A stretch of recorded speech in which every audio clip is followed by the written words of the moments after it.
ಅಕ್ಕಿ ನೆನೆಸುವಾಗಿನಿಂದ ಹಿಡಿದು ಸಣ್ಣಗೆ ಎಣ್ಣೆಯಲ್ಲಿ ಬೀಳೋವರೆಗೂ ಸ್ಟೆಪ್ ಬೈ ಸ್ಟೆಪ್ ಕ್ಲಿಯರಾಗಿ ವಿಡಿಯೋದಲ್ಲಿ ತೋರಿಸ್ತಾ ಹೋಗ್ತೀನಿ. ಮಿಸ್ ಮಾಡ್ದೇ ವಿಡಿಯೋನ ಕೊನೆವರೆಗೂ ನೋಡಿದ್ರೆ ನೀವು ಕೂಡ ತುಂಬ ಸುಲಭವಾಗಿ ಈ ರೀತಿ ಸಂಡಿಗೆನ ಮಾಡ್ಕೋಬೋದು. ಈ ರೀತಿ ಮಾಡಿಕೊಂಡ್ರೆ ಒಂದೇ ಒಂದು ಸಂಡಿಗೆ ಕೂಡ ಹಾಳಾಗಲ್ಲ, ತುಂಬ ಚೆನ್ನಾಗಿ ಬರುತ್ತೆ. ಹಲೋ ವೀಕ್ಷಕರೇ, ಎಲ್ರಿಗೂ ನಮಸ್ಕಾರ. ದೀಪಾ ಈಸಿ ಹೋಮ್ ರೆಸಿಪಿಗೆ ತಮ್ಮೆಲ್ಲರಿಗೂ ಸ್ವಾಗತ. ಬನ್ನಿ ಹಾಗಾದರೆ ಈ ಕುರುಮ್ ಅಕ್ಕಿ ಸಂಡಿಗೆನ ಮಾಡೋದು ಹೇಗೆ ಅಂತ ನೋಡ್ಕೊಳ್ಳೋಣ. ಮೊದಲು ಅಕ್ಕಿ ನೆನೆಸ್ಕೋಬೇಕು. ಹಾಗಾಗಿ ಒಂದು ಪಾತ್ರೆ ತೊಗೊಂಡಿದ್ದೀನಿ. ಅದರಲ್ಲಿ ಈ ಕಪ್ನಿಂದ 3 ಕಪ್ ಆಗುವಷ್ಟು ನಾನು ರೇಷನ್ ಅಕ್ಕಿಯನ್ನು ಹಾಕೊತಾ ಇದ್ದೀನಿ. ನಿಮಗೆ ಎಷ್ಟು ಬೇಕೋ ಅಷ್ಟು ಅಕ್ಕಿಯನ್ನು ಉಪಯೋಗಿಸ್ಕೊಳ್ರಿ, ತೊಂದರೆ ಇಲ್ಲ.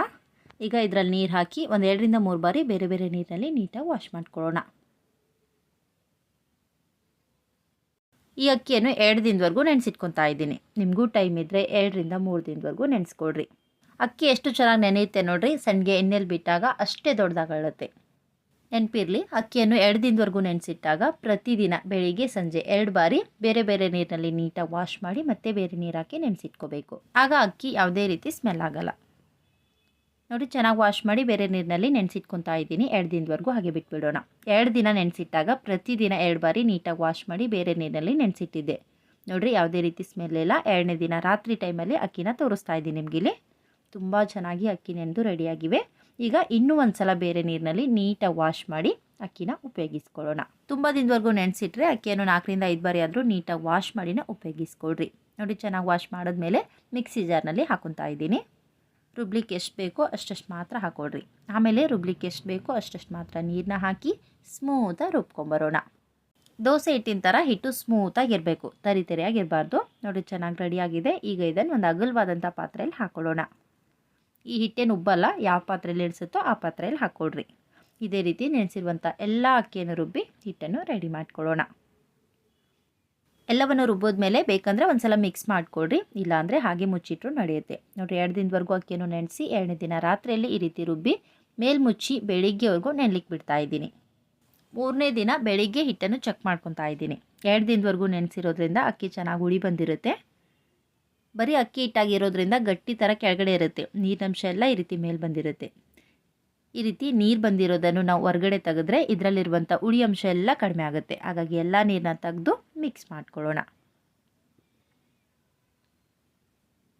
ಕಂಪಲ್ಸರಿಯಾಗಿ ಮೇಲ್ಗಡೆ ಬಂದಿರುವಂಥ ನೀರನ್ನ ತೆಗೆದೇ ಉಪಯೋಗಿಸ್ಕೊಳ್ರಿ, ಅಂದಾಗ ನಿಮಗೆ ಹಿಟ್ಟು ಯಾವುದೇ ಥರ ಹುಳಿ ಆಗಲ್ಲ. ನೋಡಿರಿ, ಹಿಟ್ಟು ಬೆಣ್ಣೆ ಥರ ಚೆನ್ನಾಗಿ ರೆಡಿಯಾಗಿದೆ. ಈಗ ಮಿಕ್ಸ್ ಮಾಡಿದ್ಮೇಲೆ ತುಂಬ ಗಟ್ಟಿ ಅನಿಸಿದ್ರೆ ಈ ಟೈಮಲ್ಲಿ ನಾವು ಎಕ್ಸ್ಟ್ರಾ ನೀರು ಹಾಕಿ ಕಲಿಸ್ಕೊಳ್ಳೋಣ. ಬರೀ ಅಕ್ಕಿ ಇಟ್ಟಿರೋದ್ರಿಂದ ಗಟ್ಟಿಯಾಗಿರುತ್ತೆ, ಎಕ್ಸ್ಟ್ರಾ ನೀರು ಹಾಕಿ ನೀವು ಕಲಿಸ್ಲೇಬೇಕು. ಬಿಸಿನೀರು ಹಾಕಿ ಕಲಿಸ್ಕೋಬೇಡ್ರಿ, ನಾರ್ಮಲ್ ತಣ್ಣೀರು ಹಾಕಿ ಕಲಿಸ್ಕೊಡ್ರಿ. ಆದಷ್ಟು ಹಿಟ್ಟು ಸ್ವಲ್ಪ ತೆಳುವಾಗೇ ಇರಲಿ. ನೀರು ದೋಸೆ ಥರ ಹಿಟ್ಟು ತುಂಬ ತೆಳ್ಳಗೂ ಇರಬಾರ್ದು, ಇಡ್ಲಿ ಹಿಟ್ಟಿನ ಥರ ತುಂಬ ಗಟ್ಟಿನೂ ಇರಬಾರ್ದು. ಒಂದು ಹದಕ್ಕೆ ಇರಬೇಕು. ಯಾವ ರೀತಿ ಅಂತ ನಿಮಗೆ ತೋರಿಸ್ತೀನಿ. ನೋಡಿರಿ, ಹಿಟ್ಟು ಈ ಹದದಲ್ಲಿ ಇರಬೇಕು. ತುಂಬ ತೆಳ್ಳಗೂ ಬೇಡ, ತುಂಬ ಗಟ್ಟಿನೂ ಬೇಡ, ಈ ಹದಕ್ಕೆ ಇರಲಿ.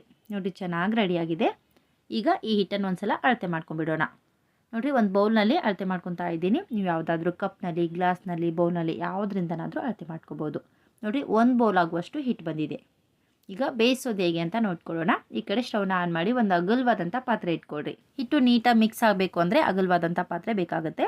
ಆಮೇಲೆ ಇದರಲ್ಲಿ ಯಾವ ಬೌಲ್ನಿಂದ ಹಿಟ್ಟನ್ನ ಅಳತೆ ಮಾಡಿರ್ತೀರಿ ನೋಡಿರಿ, ಅದೇ ಬೌಲಿಂದ 1 ಬೌಲ್ ಅಕ್ಕಿ ಹಿಟ್ಟಿಗೆ 2 ಬೌಲ್ ಆಗುವಷ್ಟು ನೀರು ಹಾಕೋಬೇಕು. ನೀವು ಯಾವುದೇ ಬೌಲ್, ಕಪ್ ಅಥವಾ ಗ್ಲಾಸ್ನಿಂದ ಅಳತೆ ಮಾಡಿದ್ರು ಕೂಡ 1ಕ್ಕೆ 2 ಪಟ್ಟಷ್ಟು ನೀರು ಹಾಕ್ಕೊಡ್ರಿ, ಸರಿ ಹೋಗುತ್ತೆ. ಆಮೇಲೆ ನಿಮ್ಮ ರುಚಿಗೆ ಎಷ್ಟು ಬೇಕೋ ಅಷ್ಟು ಉಪ್ಪನ್ನ ಸೇರಿಸ್ಕೊಡ್ರಿ. ಈಗ ನೀರು ಸ್ವಲ್ಪ ಬಿಸಿ ಆಗ್ಲಿಕ್ಕೆ ಬಿಡೋಣ. ನೀರು ತುಂಬ ಬಿಸಿ ಆಗೋವರೆಗೂ ಕಾಯಕ್ಕೆ ಹೋಗಬೇಡ್ರಿ. ಲೈಟಾಗಿ ಬಿಸಿ ಆಗ್ತಾ ಇದ್ದಂತೆ ಇದಕ್ಕೇನೋ ರೆಡಿ ಮಾಡಿ ಇಟ್ಕೊಂಡಿರುವಂಥ ಅಕ್ಕಿ ಹಿಟ್ಟನ್ನು ಒಂದ್ಸಲ ಈ ರೀತಿ ಮಿಕ್ಸ್ ಮಾಡಿ ಲೈಟಾಗಿ ಬಿಸಿಯಾದಂಥ ನೀರಿಗೆ ಇಮಿಡಿಯೇಟಾಗಿ ಸೇರಿಸ್ಕೊಂಡ್ಬಿಡೋಣ. ಈ ರೀತಿ ಮಾಡೋದ್ರಿಂದ ನಮಗೆ ಹಿಟ್ಟು ಯಾವುದೇ ಕಾರಣಕ್ಕೂ ಗಂಟಾಗಲ್ಲ. ಈ ರೀತಿ ಹಿಟ್ಟು ಹಾಕಿದ್ಮೇಲೆ ಗ್ಯಾಸನ್ನು ಮೀಡಿಯಮ್ ಫ್ಲೇಮ್ನಲ್ಲಿ ಇಟ್ಟು ಕೈ ಬಿಡದೇ ಮಿಕ್ಸ್ ಮಾಡ್ತಾನೆ ಇರಬೇಕು. ಮನೇಲಿ ಇನ್ನೊಬ್ಬರಿದ್ದರೆ ಅವ್ರ ಸಹಾಯ ತೊಗೊಂಡು ಮಿಕ್ಸ್ ಮಾಡ್ಕೋಬೋದು. ಸ್ವಲ್ಪ ಕೈ ಬಿಟ್ಟರು ಕೂಡ ತಳೆ ಹಿಡಿಯೋ ಚಾನ್ಸಸ್ ಇರುತ್ತೆ. ಹಾಗಾಗಿ ಗಟ್ಟಿಯಾಗೋವರೆಗೂ ಇದೇ ರೀತಿ ಮಿಕ್ಸ್ ಮಾಡ್ತಾನೆ ಇರ್ರಿ. ಈ ಟೈಮಲ್ಲಿ ಮಿಕ್ಸ್ ಮಾಡೋ ಸ್ವಲ್ಪ ನಿಲ್ಲಿಸಿದ್ರೂ ನಡೆಯುತ್ತೆ, ಆದರೆ ಚೆನ್ನಾಗಿ ಕುದ್ದು ಗಟ್ಟಿ ಆಗ್ತಾ ಇರುತ್ತೆ ನೋಡಿರಿ. ಆ ಟೈಮಲ್ಲಿ ಯಾವುದೇ ಕಾರಣಕ್ಕೂ ಕೈ ಬಿಡಬೇಡ್ರಿ. ಈ ಟೈಮಲ್ಲಿ ನೀವೇನಾದರೂ ಕೈ ಬಿಟ್ಟರೆ ಇಮ್ಮಿಡಿಯೇಟಾಗಿ ಹಿಟ್ಟು ಗಂಟಾಗಿಬಿಡುತ್ತೆ, ಆಗ ಹಿಟ್ಟು ಚೆನ್ನಾಗಾಗಲ್ಲ. ಹಾಗಾಗಿ ಈ ಟೈಮಲ್ಲಿ ಕೈ ಬಿಡದೇ ನಿಧಾನವಾಗಿ ಮಿಕ್ಸ್ ಮಾಡ್ತಾನೆ ಇರ್ರಿ. ಈ ವಿಧಾನದಲ್ಲಿ ಅಳತೆ ಮಾಡಿ ಇಟ್ಟರೆ ಯಾವುದೇ ಕಾರಣಕ್ಕೂ ಎಕ್ಸ್ಟ್ರಾ ನೀರು ಬೇಕಾಗಲ್ಲ. ನೀವೇನಾದರೂ ನೀರು ಕಡಿಮೆ ಇಟ್ಟಿದ್ರೆ ಈ ರೀತಿ ಹಿಟ್ಟು ಹಾಕಿ ಮಿಕ್ಸ್ ಮಾಡಿದ್ಮೇಲೆ ಇಮಿಡಿಯೇಟಾಗಿ ಗಟ್ಟಿಯಾಗಿದ್ದರೆ ನೀವು ಎಕ್ಸ್ಟ್ರಾ ನೀರು ಸೈಡಲ್ಲಿ ಬಿಸಿ ಮಾಡಲಿಕ್ಕೆ ಇಡಬೇಕು. ಇಮಿಡಿಯೇಟಾಗಿ ಗಟ್ಟಿಯಾಗಿದ್ದರೆ ಮಾತ್ರ ಆ ಟೈಮಲ್ಲಿ ಸೈಡಲ್ಲಿ ಬಿಸಿ ಮಾಡಿದಂಥ ನೀರನ್ನ ಇದಕ್ಕೆ ಸೇರಿಸಿ ಮಿಕ್ಸ್ ಮಾಡಿಕೊಡ್ರಿ. ನಾನು ತೋರಿಸಿರೋ ವಿಧಾನದಲ್ಲಿ ನೀವೇನಾದರೂ ಮಾಡ್ಕೊತಾ ಇದ್ದರೆ ಸ್ವಲ್ಪನೂ ಎಕ್ಸ್ಟ್ರಾ ನೀರು ಹಾಕೋ ಅವಶ್ಯಕತೆನೇ ಇಲ್ಲ. ಹಿಟ್ಟನ್ನು ಅಳತೆ ಮಾಡಿ ಕರೆಕ್ಟಾಗಿ ನೀರು ಸೇರಿಸ್ಕೊಂಡ್ರೆ ಪರ್ಫೆಕ್ಟಾಗಿ ಸಂಡಿಗೆಗೆ ಬೇಕಾಗಿರುವಂಥ ಹಿಟ್ಟು ರೆಡಿ ಆಗುತ್ತೆ. ನೋಡಿರಿ, ಹಿಟ್ಟು ಗಟ್ಟಿ ಆಗ್ಲಿಕ್ಕೆ ಶುರುವಾಗಿದೆ. ಹಿಟ್ಟು ಗಟ್ಟಿ ಆಯ್ತಲ್ವಾ ಅಂತೇಳಿ ಗ್ಯಾಸ್ ಫ್ಲೇಮನ್ನು ಇಮಿಡಿಯೇಟಾಗಿ ಆಫ್ ಮಾಡ್ಕೋಬೇಡ್ರಿ. ಯಾಕಂದರೆ ಹಿಟ್ಟು ಚೆನ್ನಾಗಿ ಬೇಯಬೇಕು. ಮುಂಚೆಗಿಂತ ಹಿಟ್ಟಿನ ಕಲರ್ ಬೇಯ್ತಾ ಹೋದಂತೆ ಚೇಂಜ್ ಆಗ್ತಾ ಹೋಗುತ್ತೆ. ವಿಡಿಯೋನ ಸ್ಕಿಪ್ ಮಾಡ್ದೇ ಕೊನೆವರೆಗೂ ನೋಡಿದ್ರೆ ಹಿಟ್ಟಿನ ಕಲರ್ ಯಾವ ರೀತಿ ಚೇಂಜ್ ಆಗುತ್ತೆ ಅಂತ ನಿಮಗೇನೆ ಗೊತ್ತಾಗುತ್ತೆ. ಹಿಟ್ಟನ್ನು ನಾವು ಚೆನ್ನಾಗಿ ಬೇಯಿಸಿದ್ರೆ ಮಾತ್ರ ಸಂಡಿಗೆ ಯಾವುದೇ ಕಾರಣಕ್ಕೂ ಮುರಿಯಲ್ಲ ಮತ್ತು ಸಂಡಿಗೆ ಒತ್ತುವಾಗ ಎಲ್ಲೂ ಕಟ್ಟಾಗಲ್ಲ. ರೌಂಡಾಗಿ ಚೆನ್ನಾಗಿ ಬರುತ್ತೆ ಮತ್ತು ಒಣಗಿದ ಮೇಲೆ ಬಟ್ಟೆಯಿಂದ ಸಂಡಿಗೆ ತೆಗಿಬೇಕಾದ್ರೂ ಕೂಡ ಯಾವುದೇ ಕಾರಣಕ್ಕೂ ಮುರಿಯಲ್ಲ. ಹಾಗಾಗಿ ಹಿಟ್ಟನ್ನು ಚೆನ್ನಾಗಿ ಬೇಯಿಸ್ಕೋಬೇಕು. ನೋಡಿರಿ, ಮುಂಚೆ ಹಿಟ್ಟು ತುಂಬ ವೈಟಾಗಿರುತ್ತೆ. ಬೇಯ್ತಾ ಹೋದಂತೆ ಹಿಟ್ಟು ಸ್ವಲ್ಪ ಕ್ರೀಮ್ ಕಲರಲ್ಲಿ ಚೇಂಜ್ ಆಗುತ್ತೆ ಮತ್ತು ಚೆನ್ನಾಗಿ ಬೆಂದಂತೆ ಈ ರೀತಿ ಹಿಟ್ಟು ಗಾಜಿನ ಥರ ರೆಡಿ ಆಗುತ್ತೆ.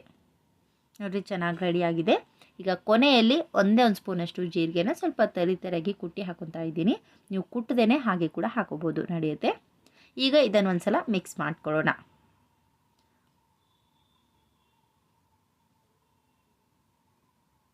ಹಿಟ್ಟು ಚೆನ್ನಾಗಿ ಬೆಂದಿದ್ರೆ ಚೆನ್ನಾಗಿ ಮಿಕ್ಸ್ ಮಾಡಿದ್ಮೇಲೆ ಕೊನೆಯಲ್ಲಿ ಹಿಟ್ಟು ನಮಗೆ ಈ ರೀತಿ ಗಾಜಿನ ಥರ ರೆಡಿ ಆಗಬೇಕು.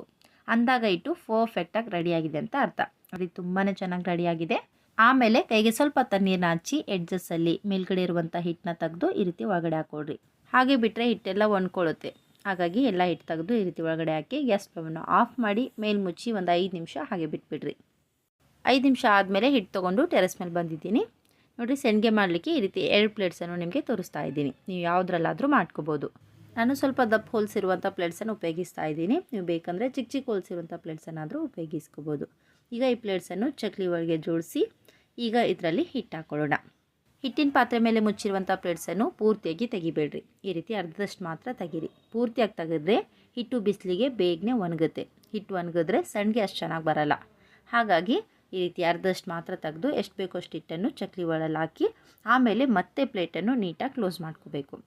ಆಗ ಹಿಟ್ಟು ಸ್ವಲ್ಪನೂ ಒಣಗೋಗೋದಿಲ್ಲ. ಸಂಡಿಗೆನ ನೀವು ಎಷ್ಟೊತ್ತಾದರೂ ಒತ್ಕೋಬೋದು. ಈ ಕಡೆ ಮುಂಚೆನೇ ಹಾಳೆನ ಹಾಸಿ ಇಟ್ಕೊಂಡಿದ್ದೆ, ಅದರ ಮೇಲೆ ಸಂಡಿಗೆನ ಒತ್ಕೊತಾ ಇದ್ದೀನಿ. ನೀವು ಸಂಡಿಗೆಯನ್ನು ಈ ರೀತಿ ದೊಡ್ಡ ದೊಡ್ಡದಾಗಿ ಒತ್ಕೋಬೋದು ಅಥವಾ ಚಿಕ್ಕ ಚಿಕ್ಕದಾಗಿ ಬೇಕಂದರೆ ಚಿಕ್ಕ ಚಿಕ್ಕದಾಗಿ ಕೂಡ ಒತ್ಕೋಬೋದು. ಆದರೆ ಈ ರೀತಿ ಸಂಡಿಗೆನ ರೌಂಡಾಗಿ ಒತ್ಕೋಬೇಕು. ಅಂದಾಗ ಸಂಡಿಗೆ ಒಣಗಿದ ಮೇಲೆ ಬಿಡಿಸ್ಬೇಕಾದ್ರೆ ಯಾವುದೇ ಕಾರಣಕ್ಕೂ ಮುರಿಯಲ್ಲ, ತುಂಬ ಚೆನ್ನಾಗಿ ಬರುತ್ತೆ. ಹಾಗಾಗಿ ಈ ರೀತಿ ರೌಂಡಾಗಿಯೇ ಒತ್ಕೊಡ್ರಿ. ನೋಡಿರಿ, ತುಂಬ ನೀಟಾಗಿ ಬರುತ್ತೆ. ಒತ್ತುವಾಗ ಎಲ್ಲೂ ಕಟ್ಟಾಗಲ್ಲ. ಜಾಸ್ತಿ ಮಾಡ್ಕೊತಾ ಇದ್ದರೆ ಒತ್ತುವಾಗ ಇನ್ನೊಬ್ಬರು ಸಹಾಯ ತೊಗೊಳ್ರಿ. ಒಬ್ಬರು ಚಕ್ಲಿ ಒಳಗೆ ಹಿಟ್ಟು ಹಾಕ್ಕೊಟ್ರೆ ಇನ್ನೊಬ್ಬರು ಈ ರೀತಿ ಬೇಗನೆ ಒತ್ಕೋಬೋದು. ಬೇಯಿಸಿರುವಂಥ ಎಲ್ಲ ಹಿಟ್ಟಿನಿಂದ ಈ ರೀತಿ ಸಂಡಿಗೆನ ಒತ್ತಿ ಸಂಜೆವರೆಗೂ ಬಿಸಿಲಲ್ಲಿ ಒಣಗಿಸ್ಕೊಡ್ರಿ. ಸ್ವಲ್ಪ ದಪ್ಪ ಇರೋದ್ರಿಂದ ಒಂದೇ ದಿನಕ್ಕೆ ಪೂರ್ತಿಯಾಗಿ ಒಣಗಲ್ಲ. ಒಂದು ದಿನಕ್ಕೆ ಮೇಲ್ಗಡೆದು ಮಾತ್ರ ಒಣಗುತ್ತೆ, ಕೆಳಗಡೆದು ಇನ್ನೂ ಸ್ವಲ್ಪ ಹಸಿ ಇರುತ್ತೆ. ಹಾಗಾಗಿ ಇನ್ನೊಂದು ದಿನ ಉಲ್ಟಾ ಮಾಡಿ ಬಿಸಿಲಲ್ಲಿ ಒಣಗಿಸ್ಕೊಂಡ್ರೆ ಈ ರೀತಿ ತುಂಬಾ ಚೆನ್ನಾಗಿ ಒಣಗಿ ರೆಡಿ ಆಗುತ್ತೆ. ನೋಡಿರಿ, 2 ದಿನದಲ್ಲಿ ಈ ರೀತಿ ಸಂಡಿಗೆ ತುಂಬಾ ಚೆನ್ನಾಗಿ ಒಣಗಿ ರೆಡಿಯಾಗಿವೆ. ಈ ಸಂಡಿಗೆನ ನೀವು ವರ್ಷಾನುಗಟ್ಟಲೆ ಇಟ್ಟು ಉಪಯೋಗಿಸ್ಕೋಬೋದು. ತುಂಬ ಚೆನ್ನಾಗಿರುತ್ತೆ, ಬೇಗನೆ ಹಾಳಾಗಲ್ಲ. ಈ ಬೇಸಿಗೆ ಬಿಸಿಲು ಟೈಮಲ್ಲಿ ಹಳೇದಿದ್ರೂ ಕೂಡ ಮತ್ತೊಂದು ಸಲ ಬಿಸಿಲಿಗೆ ಒಣಗಿಸಿ ಡಬ್ಬದಲ್ಲಿ ಹಾಕಿಟ್ಕೊಳ್ರಿ. ಅಕಸ್ಮಾತಾಗಿ ನೀವು ಸಂಡಿಗೆ ಮಾಡೋ ಟೈಮಲ್ಲಿ ಬಿಸಿಲು ಅಷ್ಟು ಚೆನ್ನಾಗಿರಲಿಲ್ಲ ಅಂದರೆ ಇನ್ನೊಂದು 2 ದಿನ ಎಕ್ಸ್ಟ್ರಾ ಬಿಸಿಲಿಗೆ ಹಾಕಿ ಒಣಗಿಸಿ ಡಬ್ಬದಲ್ಲಿ ಹಾಕಿಟ್ಕೊಳ್ರಿ. ಸಂಡಿಗೆ ಹಪ್ಪಳ ಯಾವುದೇ ಆಗಿರ್ಬೋದು, ಈ ರೀತಿ ಚೆನ್ನಾಗಿ ಬಿಸಿಲಲ್ಲಿ ಒಣಗಿದ ಮೇಲೇ ಯಾವುದಾದ್ರೂ ಬಾಕ್ಸ್, ಡಬ್ಬಿ ಅಥವಾ ಸ್ಟೀಲ್ ಡಬ್ಬದಲ್ಲಿ ಹಾಕಿ ಮೇಲಿಂದ ನ್ಯೂಸ್ ಪೇಪರ್ ಅಥವಾ ಯಾವುದಾದ್ರೂ ಒಂದು ಹಾಳೆನ ಮುಚ್ಚಿ ಅದ್ರ ಮೇಲೆ ಕ್ಯಾಪ್ನ ಮುಚ್ಚಿಟ್ಬಿಟ್ರೆ ವರ್ಷಾನುಗಟ್ಟಲೆ ಇಟ್ಟರು ಕೂಡ ಹಪ್ಪಳ ಅಥವಾ ಸಂಡಿಗೆ ಹಾಳಾಗಲ್ಲ. ತುಂಬ ಚೆನ್ನಾಗಿರುತ್ತೆ. ನಿಮಗೆ ಯಾವಾಗ ಬೇಕೋ ಆಗ ತಕ್ಷಣಕ್ಕೆ ಸಂಡಿಗೆನ ತೊಗೊಂಡು ಎಣ್ಣೆಯಲ್ಲಿ ಹಾಕಿ ಫ್ರೈ ಮಾಡ್ಕೊಂಡು ತಿನ್ಬೋದು. ತುಂಬ ಚೆನ್ನಾಗಿರುತ್ತೆ. ಈಗ ಎಣ್ಣೆಯಲ್ಲಿ ಫ್ರೈ ಮಾಡಿದಾಗ ಯಾವ ರೀತಿ ಇರುತ್ತೆ ಅಂತ ತೋರಿಸ್ತೀನಿ ನಿಮಗಿಲ್ಲಿ. ಈ ಕಡೆ ಸ್ಟವ್ನ ಆನ್ ಮಾಡಿ ಕಡಾಯಿ ಬಿಸಿ ಮಾಡ್ಕಿಟ್ಟು ಅದರಲ್ಲಿ ಕರಿಯಲು ಎಣ್ಣೆನ ಹಾಕಿ ಬಿಸಿ ಮಾಡಿ ಇಟ್ಕೊತಾ ಇದ್ದೀನಿ. ಎಣ್ಣೆ ಚೆನ್ನಾಗಿ ಬಿಸಿ ಆಗಬೇಕು. ಬಿಸಿ ಎಣ್ಣೆಗೆ ಈ ರೀತಿ ಸಂಡಿಗೆ ಹಾಕಿದ್ರೆ ಸಾಕು. ನೋಡಿರಿ, ತಾನಾಗೆ ದೊಡ್ಡದಾಗುತ್ತೆ. 2 ಕಡೆಗೂ ನೀಟಾಗಿ ಫ್ರೈ ಮಾಡಿ ಪ್ಲೇಟ್ಗೆ ಹಾಕ್ಕೊಡ್ರಿ. ಇದೇ ರೀತಿ ನಿಮ್ಗೆ ಎಷ್ಟು ಬೇಕೋ ಅಷ್ಟನ್ನು ಎಣ್ಣೆ ಬಿಸಿ ಇರುವಾಗಲೇ ಫ್ರೈ ಮಾಡಿ ಸರ್ವ್ ಮಾಡಿಕೊಡ್ರಿ. ಯಾವಾಗಾದರೂ ಫ್ರೀ ಇದ್ದಾಗ ಒಂದು ಸಲಕ್ಕೆ ರೆಡಿ ಮಾಡಿ ಇಟ್ಕೊಂಡ್ಬಿಟ್ರೆ ನಿಮ್ಗೆ ಯಾವಾಗ ಬೇಕೋ ಆಗ ತಕ್ಷಣಕ್ಕೆ ಬಿಸಿ ಎಣ್ಣೆಗೆ ಹಾಕಿ ಫ್ರೈ ಮಾಡ್ಕೊಂಡು ತಿನ್ಬೋದು. ತುಂಬ ಚೆನ್ನಾಗಿರುತ್ತೆ ಮತ್ತು ಅಷ್ಟೇ ಕ್ರಿಸ್ಪಿಯಾಗಿರುತ್ತೆ. ಬಿಸಿ ಬಿಸಿ ಅನ್ನ ಸಾಂಬಾರು ಜೊತೆ ಸೈಡ್ ಡಿಶ್ ಆಗಬೇಕು ಅಂದರೆ ಸರ್ವ್ ಮಾಡ್ಕೋಬೋದು. ಒಬ್ಬಟ್ಟಿನ ಜೊತೆ, ಅನ್ನ ರಸಮ್ ಜೊತೆ ಅಥವಾ ಹಾಗೆ ತಿನ್ನಲಿಕ್ಕೆ ಏನಾದರೂ ಬೇಕನ್ನಿಸ್ತಾ ಇದ್ದರೆ ಈ ರೀತಿ ಸಂಡಿಗೆನ ಫ್ರೈ ಮಾಡ್ಕೊಂಡು ತಿನ್ಬೋದು. ತುಂಬ ರುಚಿಯಾಗಿರುತ್ತೆ ಮತ್ತು ಅಷ್ಟೇ ಕ್ರಿಸ್ಪಿಯಾಗಿರುತ್ತೆ. ಧನ್ಯವಾದಗಳು.